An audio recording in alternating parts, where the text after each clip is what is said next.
necessarily smell that good, but they are beautiful. Today I'm about ready to plant some petunias in my flower planter. It's a beautiful day here in western Montana. Springtime is such a refreshing time of the year after a long, cold winter. Are you ready to start planting, Jordan? Yes.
Today's project is we're going to be spraying a chicken coop with spray foam. Show you a little bit of the process. We got the power hooked up, and so first thing we do is we turn the machine on. Hey, give you a quick little rundown how spray foam works. It's two products that are under pressure, heated up. When they're mixed, it makes spray foam. So we have the resin and the iso.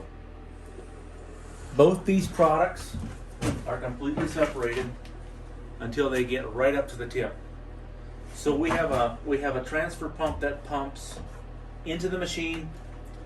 This is like a double machine. It has a pump for each side. The A side and the B side each have an individual pump. You can see those right here. What happens is there's big coil heaters in the back that preheats them up to anywhere between 100 to 120 degrees depending on temperature, type of foam that you're spraying. They get preheated, and then the hose heat maintains that heat. If I would just take these two barrels, dump them together, it would fizz up and you'd have a really, really poor quality. It wouldn't look anything like the spray foam does that you're spraying your house. So anyway, a couple things. It has to be hot. It has to be heated up. Like I said, it varies just a little bit for the manufacturer specs, different types of foam. So it gets transferred cold from the barrels. The barrels actually have to stay warm too, above 50 degrees. It gets transferred from the barrels into the machine pressurizes it. The coil heaters heat it up really quick. And the hose heat, we have over 200 feet of hose heat. That's also heated up.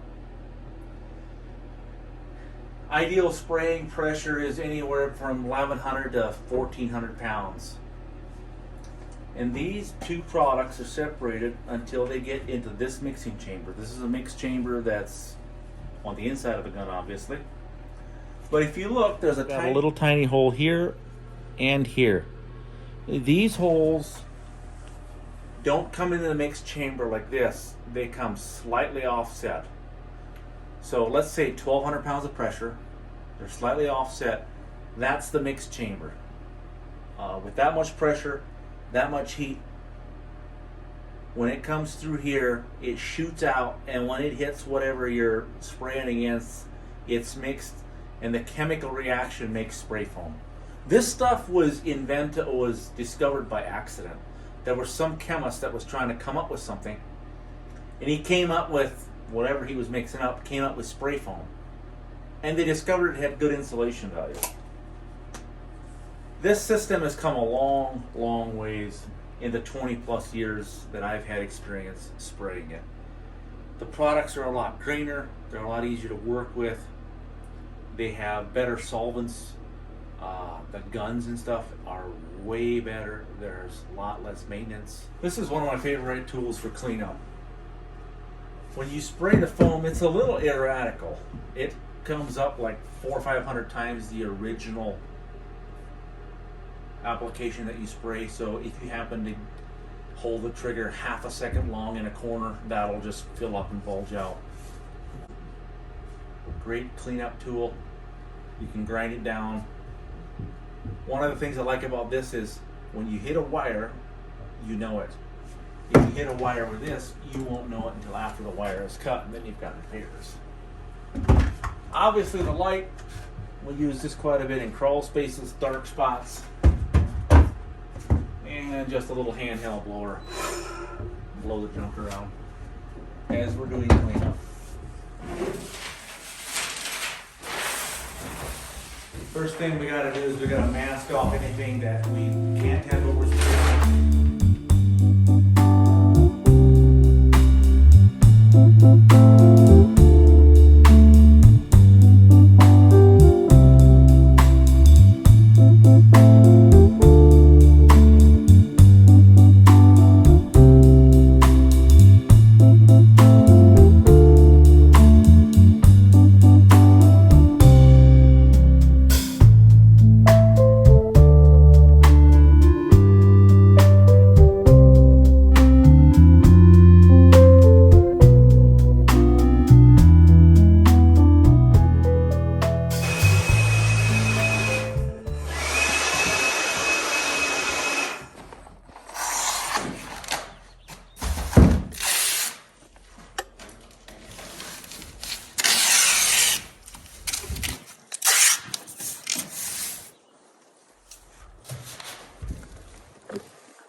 When you spray, you get a pretty good eye of how much the final depth is that you're putting on. But this customer wants 1.5 inches. This one is, and so all we do is it's a really simple, basic. Take a short screwdriver, sharp on one end,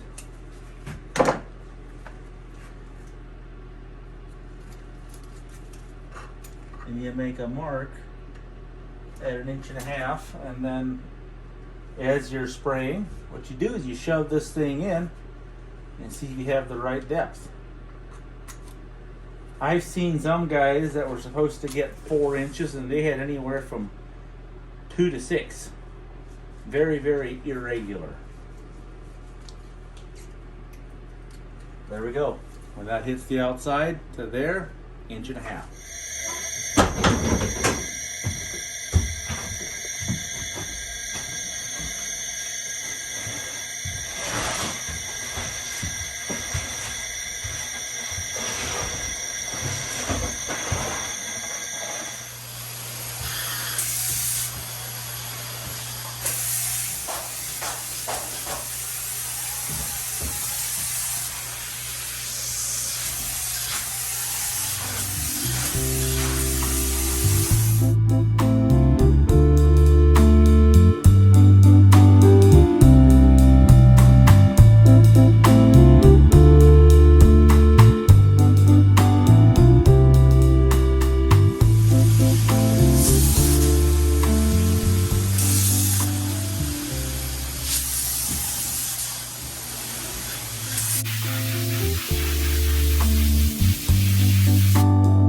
So that's pretty much a wrap on the spraying part. Next, I got to get the gun cleaned up, get the hose wrapped up, and then go in and clean everything off the studs, because this building is going to be lined with like plywood, OSB. Going to be a chicken coop, and with this spray foam, styrofoam, whatever you want to put in a chicken coop, the chickens will just eat it.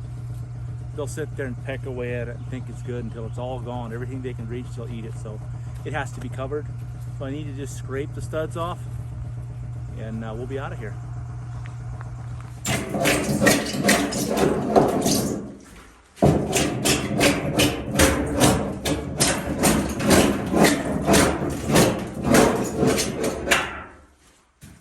So even though I just got done spraying this stuff is completely dry.